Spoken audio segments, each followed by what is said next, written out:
Cuando empezamos a mirar estos versículos, habíamos dicho que el Evangelio exige un compromiso completo de nuestra parte.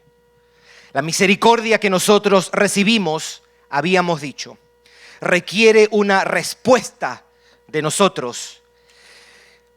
Pero lo que tenemos aquí es que esa clase de respuesta que le damos a Dios no es algo espontáneo de nosotros o no es algo arbitrario que nosotros damos. Entiéndase, la adoración que le damos a Dios no la imponemos nosotros, no la determinamos nosotros, no la definimos nosotros. Es Dios quien nos llama a adorarle y es Dios quien determina cómo le adoramos. ¿Se entiende eso, mis hermanos? No es, bueno, me has salvado y aquí hay un menú y déjame ver qué es lo que yo puedo darle a Dios. No, el Señor nos salva, nos da el menú y de todo nos dice, entrégalo todo. No somos nosotros los que determinamos la clase de adoración que le damos al Señor. No depende de nuestras preferencias o nuestra conveniencia. El texto empieza el apóstol Pablo diciendo, os ruego por las misericordias de Dios. Y habíamos dicho también que este capítulo 12 da inicio a una serie de exhortaciones que el apóstol Pablo hace a partir de la realidad de haber sido redimidos. Es decir, capítulos 1 hasta el 11, Pablo ha hecho una exposición del evangelio, de la doctrina de la justificación. Dios salva pecadores por gracia, por medio de la fe, a causa de lo que Cristo ha hecho cuando Él vino a vivir y a morir por nosotros. Y Él llama a todo eso lo que Cristo ha adquirido a nuestro favor. Él llama a todas las bendiciones espirituales. Él llama a todas esas riquezas, las misericordias de Dios. Y habíamos dicho que esas misericordias incluyen la justificación por gracia, por medio de la fe, sin las obras de la ley. Eso está en Romanos 3 y Romanos 4. Las misericordias de Dios incluyen que ahora tenemos paz con Dios porque hemos sido reconciliados, de acuerdo al capítulo 5, versículo 1.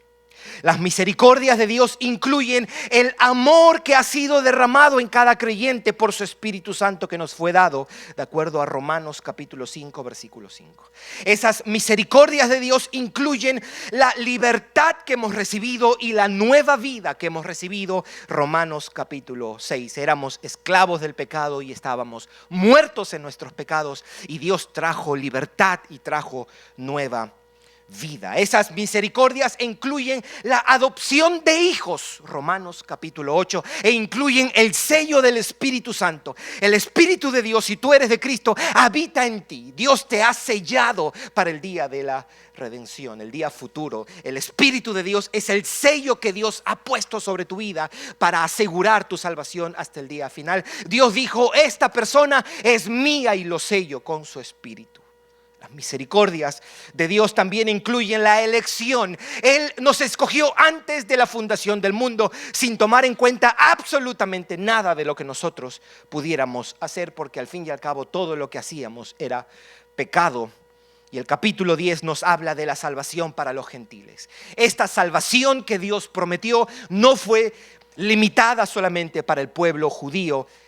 Nosotros, los gentiles, también hemos estado incluidos. Las misericordias de Dios abarca todo aquello que recibimos en unión con Cristo. La elección, la nueva vida, el perdón, la justificación, la santificación, la paz con Dios, la adopción como hijos, la libertad, el Espíritu de Dios y la promesa de la vida eterna.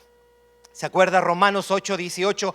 Pues tengo por cierto que las aflicciones del tiempo presente no son comparables. ¿Con qué? Con la gloria venidera que en nosotros ha de manifestarse.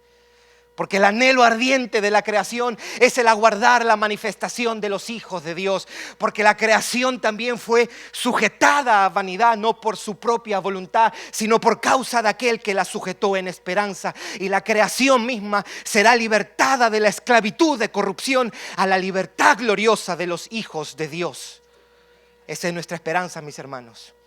Nuestro funeral es un trámite para estar en gloria. Las misericordias de Dios. A causa de esto, dice, nosotros debemos responder de una manera. ¿Cómo respondemos? Presentando nuestros cuerpos. Nada más y nada menos. Dice presentar vuestros cuerpos para decir, es la totalidad de tu persona, de tu vida entera. Son tus pensamientos, son tus emociones, es tu fuerza, es tu habilidad, es tu energía. Jesús lo dio todo y Jesús lo pide todo. Jesús lo pide todo. Jesús lo pide todo. Tú vives para algo, amigo, amiga. Y tú vives abnegadamente para algo. Y si no es para Cristo, es para algo más. Inviertes tu tiempo, tus energías, tus dones, tus talentos a algo en esta vida. Yo tengo un amigo, no es cristiano, y su pasión es el fútbol, en particular, ir a ver a la selección de su país.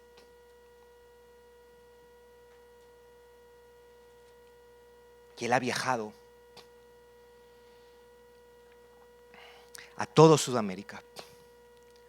Cuando la selección de su país ha ido a Europa, él ha viajado a Europa. Cuando ha ido a jugar los diferentes partidos, ahí está él.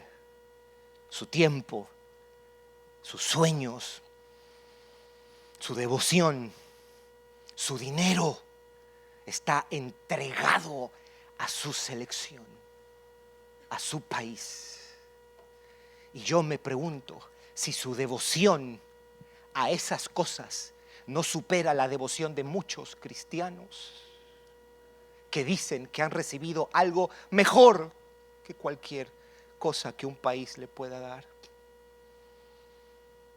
A algo le estás entregando tu tiempo, amado hermano, amada hermana. Alguien ha capturado tu devoción. Estás viviendo para algo. Esa no es la pregunta. La pregunta es, ¿y para quién estás tú viviendo? ¿Quién ha capturado tu corazón? ¿Quién ha capturado tu vida, tu tiempo, tus energías, tus talentos? ¿Quién es que tiene tu sacrificio, tu cuerpo? ¿Es una carrera? ¿Es un proyecto? ¿Es tu familia? ¿Es pagar la renta? ¿Qué es? Y estas palabras nos deben invitar a la reflexión. ¿Es tu apariencia lo que ha cautivado tu tiempo, tus pensamientos? ¿Es el comprar y obtener una propiedad o abrir un negocio lo que tiene lo mejor de tu tiempo, lo mejor de tus pensamientos, de tus energías? El texto dice, por las misericordias de Dios, presenta no media hora de tu vida, no un día a la semana, no un poquito de tus energías. Presenta tu cuerpo, tu vida entera. ¿A quién, hombre, le estás entregando tu tiempo y tu vida? ¿De quién es tu cuerpo? Mujer, ¿de quién es tu vida, tu tiempo, tus pensamientos, tus energías, tus aspiraciones? ¿De quién es tu devoción? ¿De quién es tu adoración? ¿A quién le has entregado tu vida? Joven, ¿quién tiene tu tiempo? ¿Quién te ha cautivado? Y si no puedes decir Jesucristo mi Señor, deja que estas palabras te confronten. Así que, hermanos, os ruego por las misericordias de Dios que presentéis vuestros cuerpos en sacrificio vivo, santo, agradable a Dios, que es tu adoración espiritual, tu culto racional. Dios no quiere menos. Dios no se merece menos.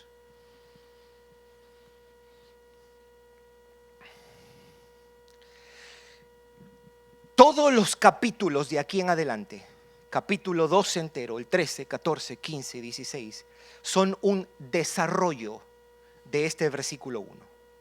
Es decir, si alguien escucha a Pablo y dice: Pablo, has dicho, presento mi cuerpo como un sacrificio. Ok, ¿cómo lo hago? Pablo comienza a desarrollar cómo vivimos a la luz de la salvación, a la luz del Evangelio.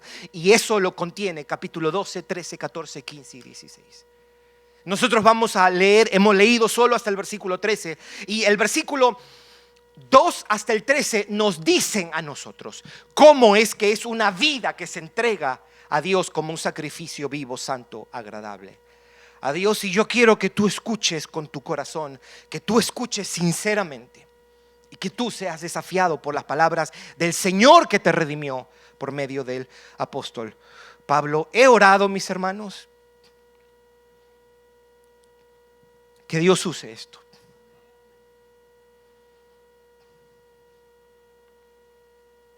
Si no tienes compromiso con la iglesia, con el compañerismo, con el servicio, deja que Dios te hable. No te excuses. Por eso Santiago decía que nosotros tenemos que recibir la palabra implantada, pero tenemos que recibirlo con mansedumbre, decía él. Tu adoración ahora no es pasiva. Tu adoración ahora es activa, escuchando con mansedumbre y humildad y no resistiendo a la voz del apóstol Pablo. Es diciendo: esto es lo que Dios me está diciendo a mí. Y que tú puedas responder en obediencia, en adoración, en servicio, en entrega a Dios. Hay 4 cosas para efectos de darle estructura y seguir el orden del apóstol Pablo. Hay 4 cosas que quiero decir, seré breve, y al final unas palabras de aplicación. La primera es: presentar nuestra vida en sacrificio vivo comienza con una mente renovada que piensa correctamente acerca de nosotros mismos. Lo voy a repetir. Presentar nuestra vida en sacrificio vivo comienza con una mente renovada que piensa correctamente acerca de nosotros mismos. Versículos 2 y 3, vamos a leerlo. No os conforméis a este siglo, sino transformaos por medio de la renovación de vuestro entendimiento, para que comprobéis cuál sea la buena voluntad de Dios, agradable y perfecta. Digo pues, por la gracia que me es dada, a cada cual que está entre vosotros, que no tenga más alto concepto de sí que el que debe tener. En inglés lo dice: cuando tú pienses acerca de ti mismo, piensa with sober mind, con una mente sobria. Sino que piense de sí con cordura, con sobriedad, correctamente, conforme a la medida de fe que Dios repartió a cada uno. Presentar nuestra vida en sacrificio vivo, mis hermanos, comienza con una mente renovada que piensa correctamente acerca de nosotros. El texto nos invita, dice: no te conformes, no pienses como este mundo piensa. No pienses como este mundo no piensa correctamente, porque no parten de la verdad de Dios y de su palabra. Es por eso que el Salmo 1 decía: bienaventurado el varón que no anduvo en consejo de malo. ¿Qué es consejo de malo? Es todo el consejo que no nace de la palabra de Dios. El consejo de malo es la visión que tiene el mundo acerca de la realidad y lo que enseñan acerca de la realidad. Parte de tu santificación es ser transformado, pero a través de la renovación de tu entendimiento. Tener una mente bíblica, informada por la Biblia, transformada por la Biblia, formada por la Biblia. Que pienses como Dios piensa, que pienses como Jesús piensa, que pienses en conformidad a la revelación bíblica. y tu evaluación de las cosas que sea en conformidad a la verdad de su palabra. No a cómo se canta hoy día en las calles, a cómo los noticieros y las escuelas enseñan, cómo los gobiernos piensan. El cristiano debe ser consciente del peligro de ser conformados o tomar la forma de la manera como el mundo piensa acerca de la realidad de la existencia y de la vida. Yo debo ir rápido con esto, si no, no vamos a poder terminar. Pero rápido él hace la conexión. Porque uno pudiera decir, ok, debo cambiar la manera como pienso. Debo dejar que la Biblia me instruya y me informe. Y lo siguiente que dice en el versículo 3 es que si hay alguien en que debes empezar pensando correctamente, es en ti mismo. Versículo 3, digo pues por la gracia que me es dada a cada cual que está entre vosotros, que no tenga más alto concepto de sí que el que debe tener. No te equivoques en pensar de ti de una manera equivocada, sino que piense de sí con cordura, con sobriedad. Piensa correctamente, conforme a la medida de fe que Dios repartió a cada uno. No peques en verte a ti. No falles en mirarte. ¿Quién soy yo? No pienses equivocadamente de ti. Las experiencias que has tenido como un pecador no son lo que te define. Hay personas, sobre todo nosotros vivimos en una cultura de victimismo. Entonces, todos conspiran contra mí y yo soy víctima de lo que mi papá hizo o lo que no hizo. De lo que mi mamá hizo o lo que no hizo. Soy una víctima y usted y yo no somos víctimas. No piense erradamente a ese respecto. Nos miramos como si lo más importante en nuestra personalidad e identidad tiene que ver con factores externos a lo que somos en Dios y en Cristo Jesús. Nosotros debemos tener un concepto correcto de nosotros mismos. Presentar nuestra vida en sacrificio vivo comienza con una mente renovada que piensa correctamente acerca de nosotros. Hay veces hay que regularnos un poquito, ajustarnos. Y entre los cristianos pasa mucho esto. Oh, yo soy una porquería y no sirvo para nada. Hey, espere un momentito. Usted es una criatura de Dios y tiene la imagen de Dios. Y aparte es un hijo de Dios. Levántese un poquito. Pero están los otros que se van al otro extremo. Yo soy hijo de un rey, so me merezco todo. Baje un ratito. No, usted es un pecador que ha sido redimido por gracia. Usted no merece nada. Hay que ajustarnos. Piense de usted correctamente. Hay algunos que tienen una propensión a pensar de una manera y otros de otra, y la Biblia es lo que nos va informando. No, por allá no, más abajo, aquí, muy bien. 2. Piensa de ti mismo como un miembro del cuerpo de Cristo. Considérate como miembro del cuerpo del Señor. Mírate como parte del cuerpo. Versículos 4 y 5, míralo. Porque de la manera que en un cuerpo tenemos muchos miembros, ¿usted está notando el salto que está haciendo Pablo?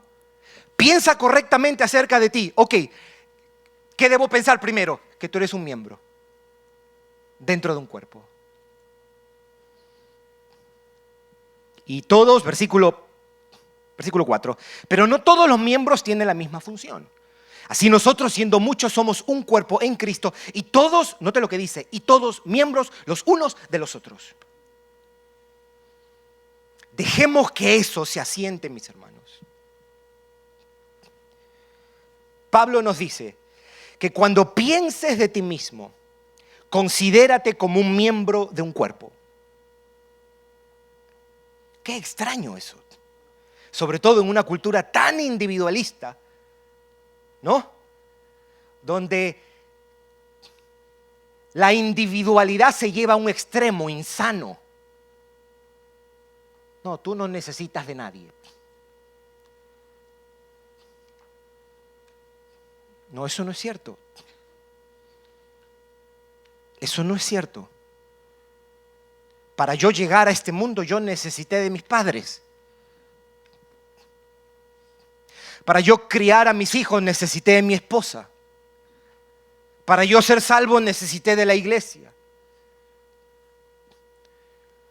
Cuando la idea de la individualidad se lleva a un extremo, tenemos lo que tenemos hoy día, individualismo. Sé tú mismo, no necesites de nadie. Eso es mentira. Y aparte eso no es cierto, porque cuando estemos en hoy, ¿a quién vamos a llamar?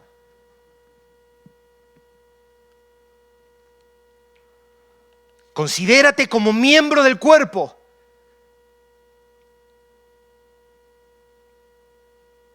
Por eso es que es algo extraño a la Biblia, un creyente que dice, voy a la iglesia y salgo rápido.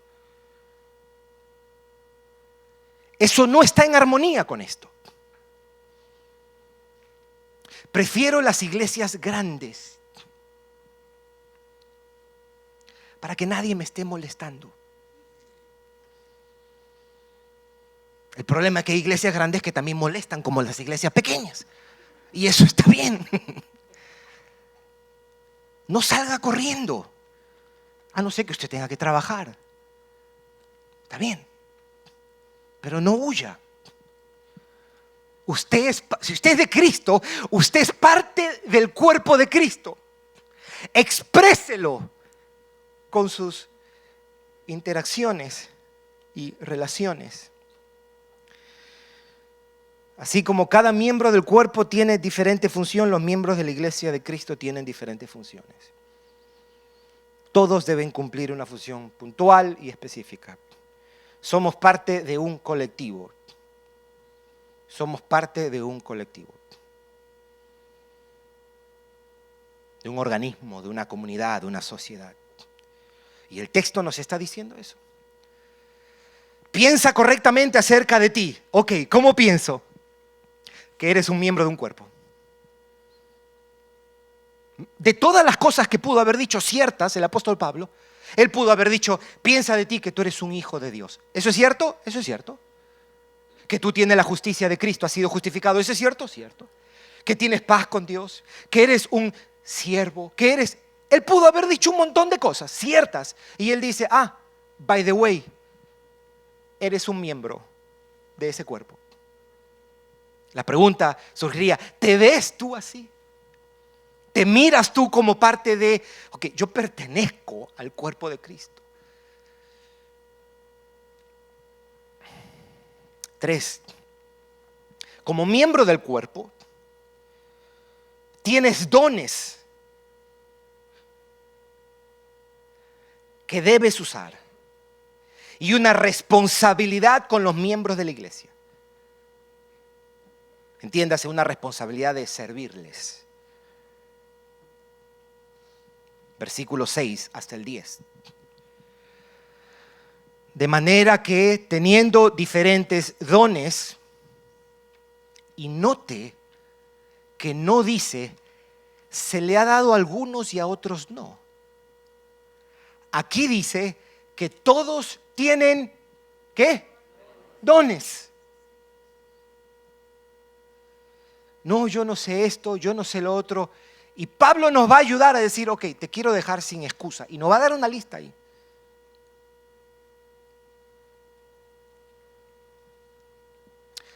Según la gracia, versículo 6. Lo voy a seguir leyendo hasta el 10, ¿ok? Versículo 6. De manera que teniendo diferentes dones según la gracia que nos es dada, si el de profecía, úsese conforme a la medida de la fe. Profecía, de acuerdo a 1 Corintios capítulo 14, es usar la palabra, proclamar la palabra de Dios para edificación, para exhortación y para consolación.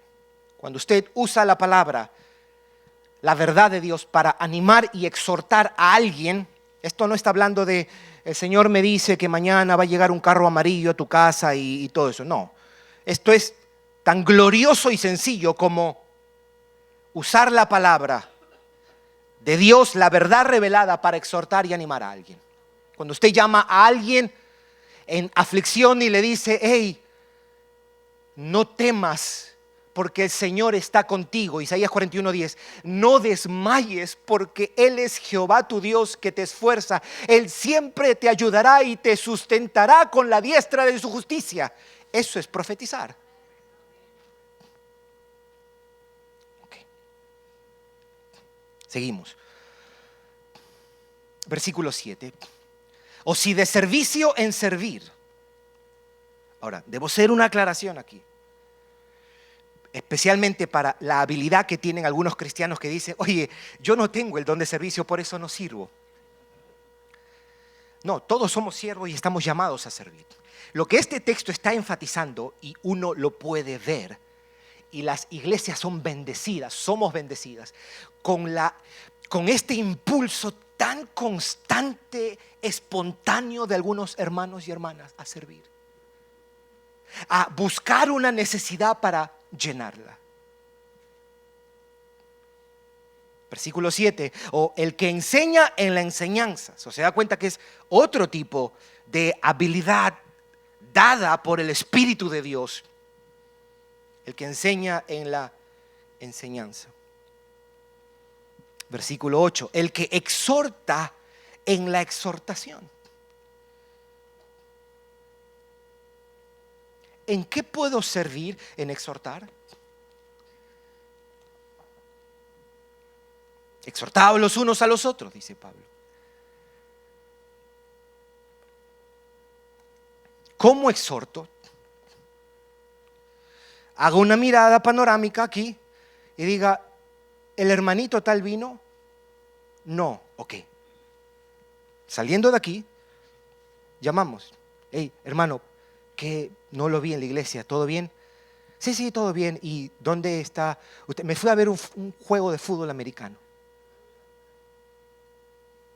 ¿Y ahí usted qué le dice? Hebreos 10:25. Sin dejar de congregarse como... probablemente se va a enojar ese hermano. ¿Ok? Pero usted con la paciencia y la compasión de Cristo y la gracia de Cristo, usted le va a dar un espadazo. Mi hermano, usted no puede faltar a la iglesia por ir a ver un partido de fútbol. No está bien. No está bien. Me fui a Orlando. ¿A qué?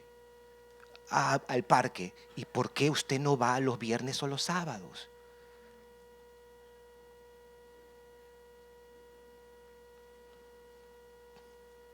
Mi hermano, no te he visto en el grupo.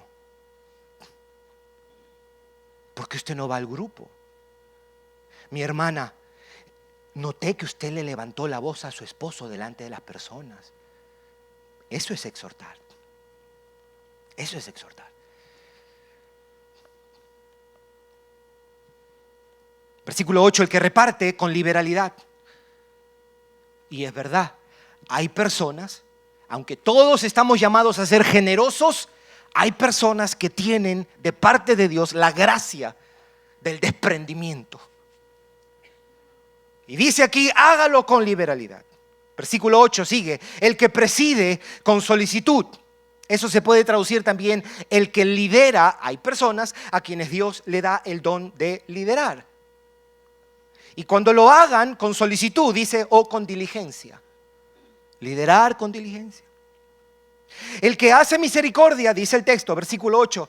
Solamente algunos hacen misericordia. No, todos estamos llamados a ser misericordiosos. Pero también es cierto que hay ciertas personas que tienen una vocación y un gusto por mostrar misericordia especial. Y la iglesia se edifica y se beneficia por medio de esas personas. Y cuando lo hagamos, dice aquí, con alegría. Con alegría.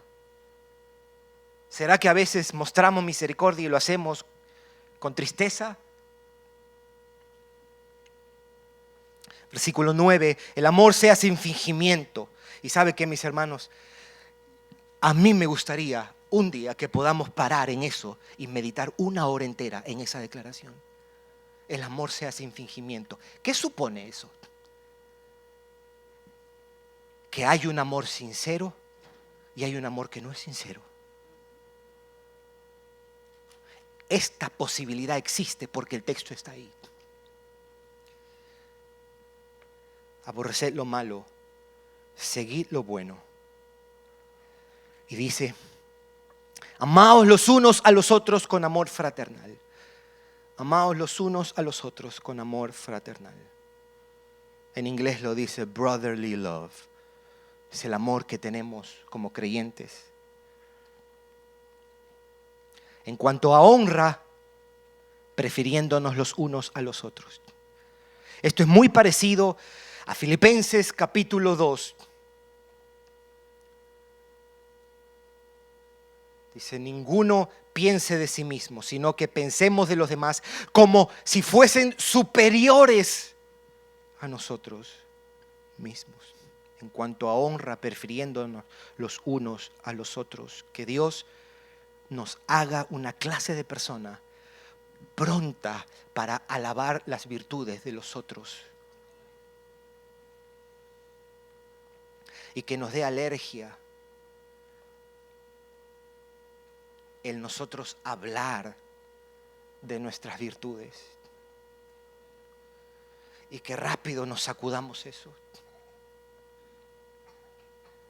Que podamos honrar y alabar y preferir en cuanto a honra a los demás. Número 4.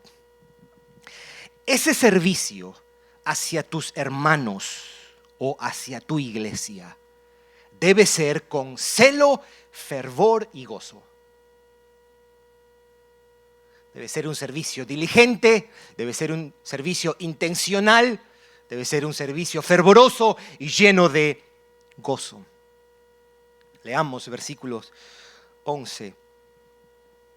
En lo que requiere diligencia, no perezosos.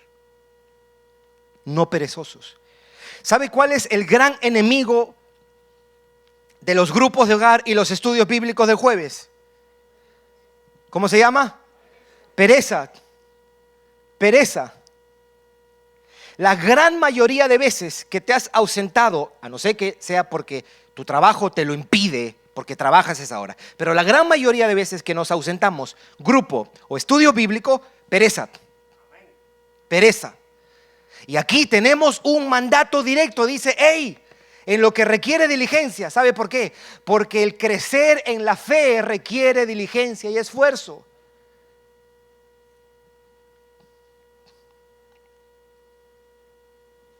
Y diligencia implica aplicarse y planificarse. Si usted sabe que va a tener un día, una semana difícil, no deje la oración a ver si llega. Usted debe decir, ok, esta semana tengo una semana muy difícil. Entonces yo voy a ver en qué momento debo orar. En qué momento tengo que planificarme. Y lo mismo pasa con los grupos. O lo mismo pasa con el estudio bíblico.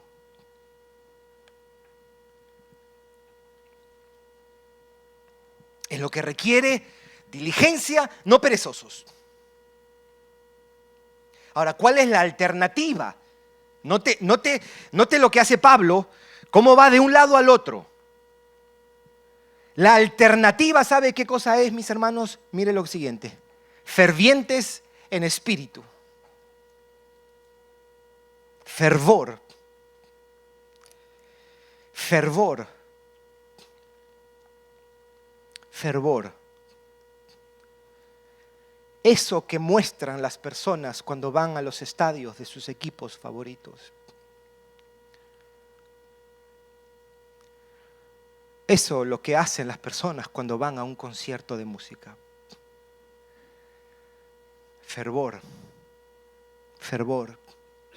Y note que no dice aquí, y si usted es de los que piensa, es que yo soy una persona pausada, yo soy una persona mesurada. Usted puede ser una persona muy mansa, muy calmada, pero usted debe tener fervor por su Señor. Sirviendo al Señor, sirviendo al Señor. Esto es abrumador, mis hermanos. O sea, ¿quién puede escapar de esto? Usted puede esquivar. Ok, no hay manera. Aquí son como 25 pelotas que tira Pablo y no hay manera de esquivar. No hay manera de esquivar. Él nos está diciendo, mira, Gerson, así es como presentas tu cuerpo en sacrificio vivo, santo, agradable a Dios. Y note lo que dice el versículo 12. Gozosos en la esperanza. Esta no es una vida miserable. Esta no es una vida donde dice, aquí estoy en la obra. No. Gozosos en la esperanza. Gozosos en la esperanza. Y cuando usted vea a algún hermano o alguna hermana que exprese esto con espontaneidad, dele gracias a Dios y dígale, Señor, yo quiero lo que esta hermana tiene, yo quiero lo que este hermano tiene. Gozosos en la esperanza, sufridos o pacientes en la tribulación. Qué combinación que hace Pablo. Gozosos en la esperanza, sufridos en la tribulación. No es una cara depresiva. No es una actitud depresiva. Es gozoso en la esperanza, sufrido en la tribulación y constante en la oración.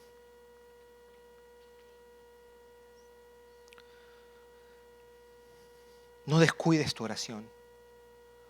No descuides tu tiempo de oración.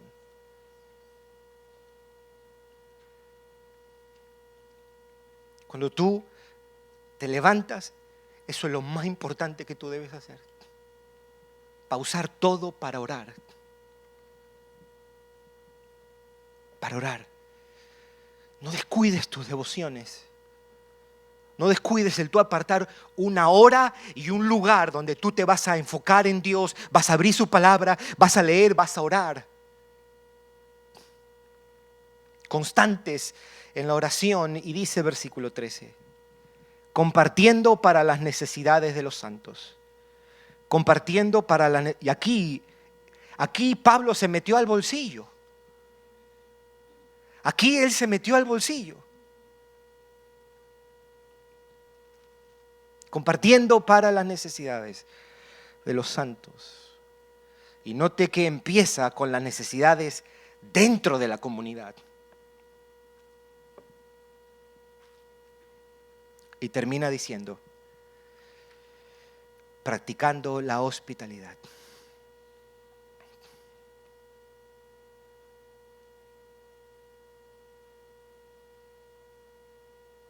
El año pasado yo leí un libro, uno de los mejores libros que yo he leído,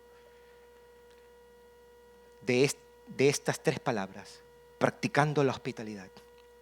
Un libro casi de 400 páginas, de este versículo, ni siquiera el versículo, de estas 3 palabras. Se llama el Evangelio, The Gospel comes with the keys of the house. El Evangelio viene con las llaves de la casa. Rosaria Butterfield, una profesora de literatura, ex lesbiana, el Señor la salvó. Ahora está casada con un pastor y es profesora de literatura. Y escribió cuando yo terminé de leer, yo di gracias al Señor por esa señora. Y yo dije, Señor, yo quiero que mi casa sea así. Que la gente quiera estar en mi casa. Que yo pueda mostrar calidez, recepción, que puedan llegar las personas. Que puedan llegar y atenderlos y mirarlos a la cara y buscar que se sientan bien. Eso hace un cristiano. Eso no es nada extraordinario. Cristo lo hizo con nosotros. Oh, Padre, ¿usted se da cuenta que no nos queda nada a nosotros? Ni la casa. Ni la casa nos queda a nosotros. ¿Cuándo fue la última vez que Dios abrió una ventanita de oportunidad para que alguien, no de tu familia, porque la familia es fácil hacerlo, alguien de tu comunidad necesitó un lugar? para quedarse.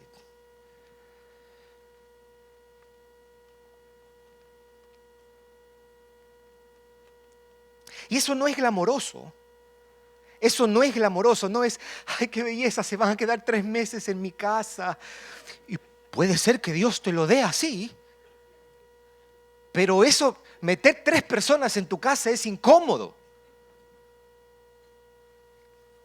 Yo recuerdo cuando llegó Katrina, no sé si fue el 2005 o 2006. ¿Se acuerdan Katrina, el huracán? Se fue la luz en todo el barrio, por todo Hollywood. En ese tiempo vivíamos en Hollywood.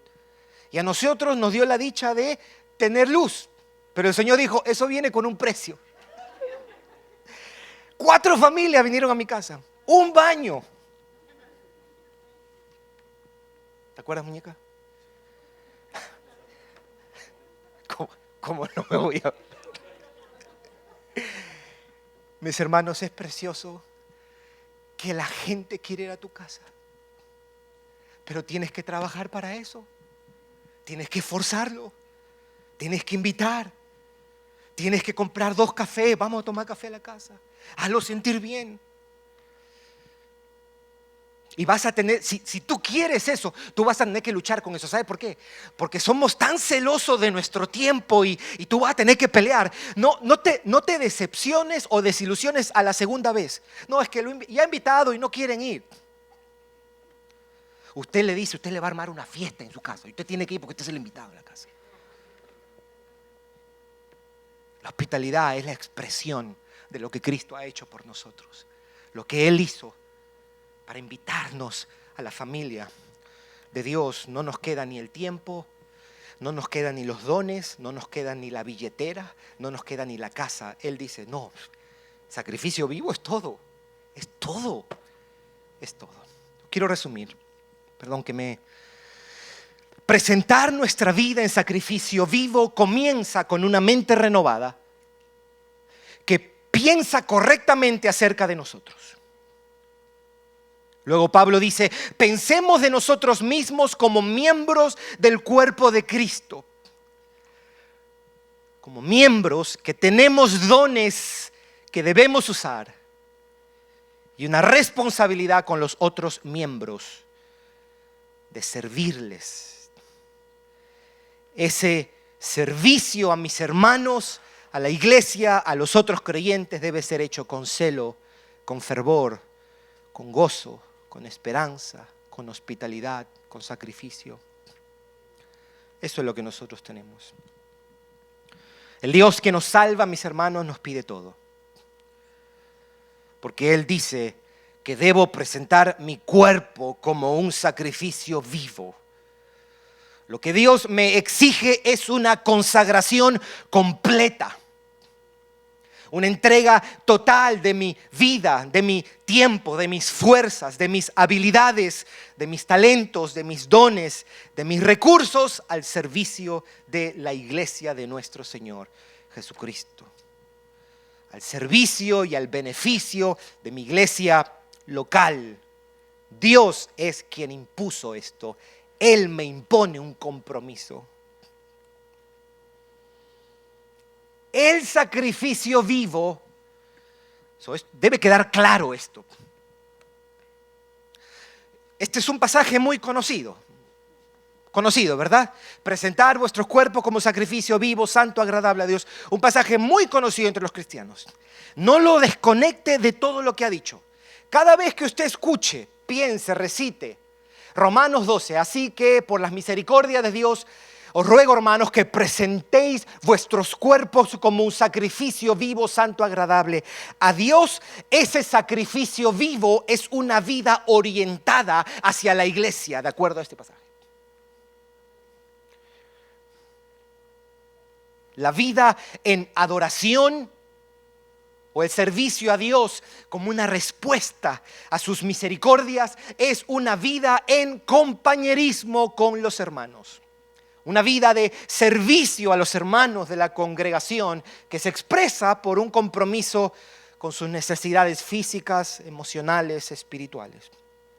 La vida cristiana como una respuesta a la redención es una vida en comunidad con la iglesia local. Una vida que se ofrece gozosamente para el bien de otras personas, empezando por las personas de nuestra comunidad.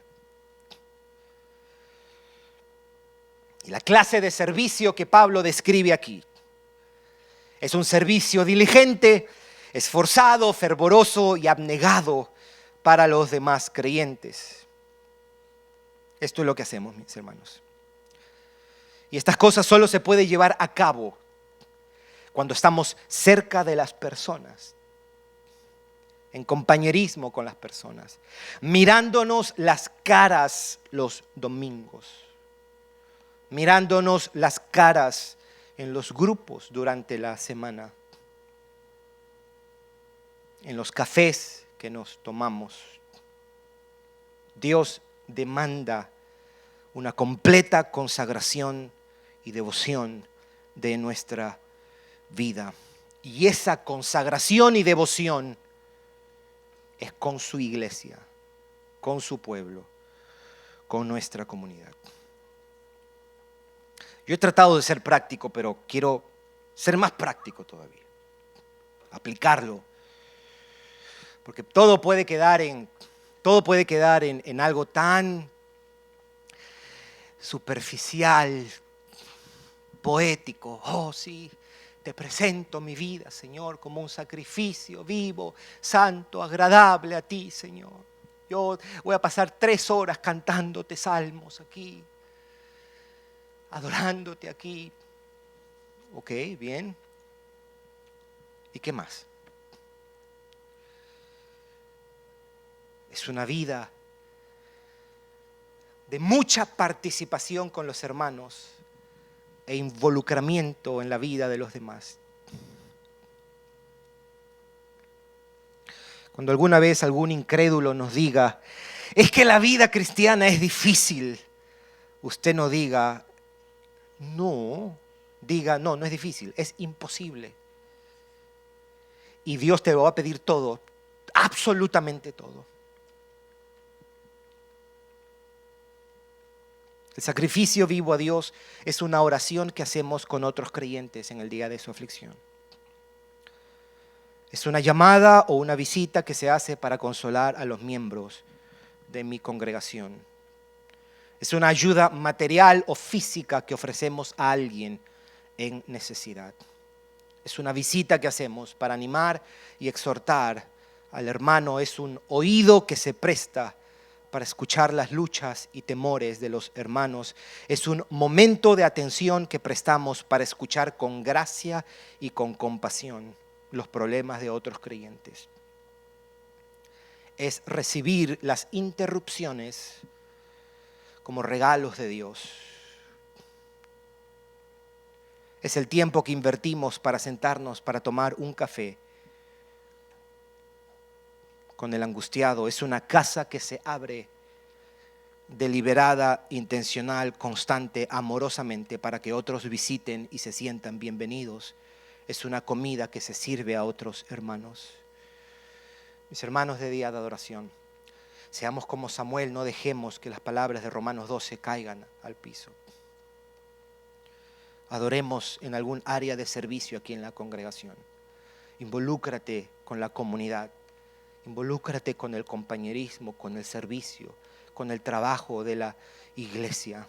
Presenta tu cuerpo en obediencia a Dios como un sacrificio vivo, santo, en unión con tu iglesia, conviviendo con tu comunidad para su edificación y para la gloria de Dios. Vamos a orar.